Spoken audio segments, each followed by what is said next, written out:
கனமழையால் பாதிக்கப்பட்டிருக்கக்கூடிய 3 மாவட்டங்களில் நாளை அண்ணா பல்கலைக்கழக தேர்வுகள் ஒத்திவைக்கப்பட்டிருக்கிறது அப்படிங்கிறத முக்கிய செய்தியாக பார்க்கின்றோம். நம்முடைய செய்தியாளர் சங்கரன் கூடுதல் விவரங்களோடு இணைகின்றார். சங்கரன், ஓவர் டு யூ, விரிவான தகவல்கள் சொல்லுங்க. வணக்கம் அசோகா. அண்ணா பல்கலைக்கழகத்தின் சார்பில் இளங்கலை மற்றும் முதுகலை மாணவர்களுக்கான செமஸ்டர் தேர்வுகள் ஏற்கனவே துவங்கி நடைபெற்று வருகின்றன.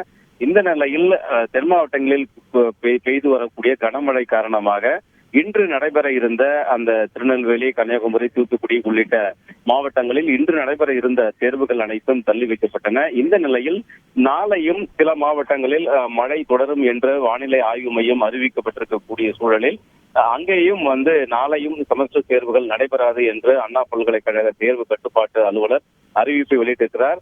இந்த தள்ளி வைக்கக்கூடிய செமஸ்டர் தேர்வுகள் எல்லாம் மீண்டும் எப்போது நடைபெறும், எந்த தேதிகளில் நடைபெறும் என்ற விவரங்கள் எல்லாம் பின்னர் அறிவிக்கப்படும் என்ற தகவலை தெரிவித்திருக்கிறார். மற்றபடி அந்த மழை இல்லாத, விடுமுறை அறிவிக்கப்படாத மாவட்டங்களில் இந்த பல்கலைக்கழக செமஸ்டர் தேர்வுகள் என்பது ஏற்கனவே அறிவித்தபடி தொடர்ந்து நடைபெற இருக்கிறது என்பதும் குறிப்பிடத்தக்கது. அசோகா, நன்றி சங்கரன், கூடுதல் தகவல்களுக்கு. இந்த 3 பாதிக்கப்பட்ட மாவட்டங்கள் இருக்கக்கூடிய மாணவர்களுக்கு நிச்சயமா இது ஒரு ஆறுதல் தரக்கூடிய செய்தியாக இருக்கும். நாளைக்கு எக்ஸாம் கிடையாது, செமஸ்டர் தேர்வுகள் ஒத்திவைக்கப்பட்டிருக்கிறது அப்படின்னு இந்த மாணவர்களுக்கான அறிவிப்பை அண்ணா பல்கலைக்கழகம் வெளியிட்டிருக்கிறது.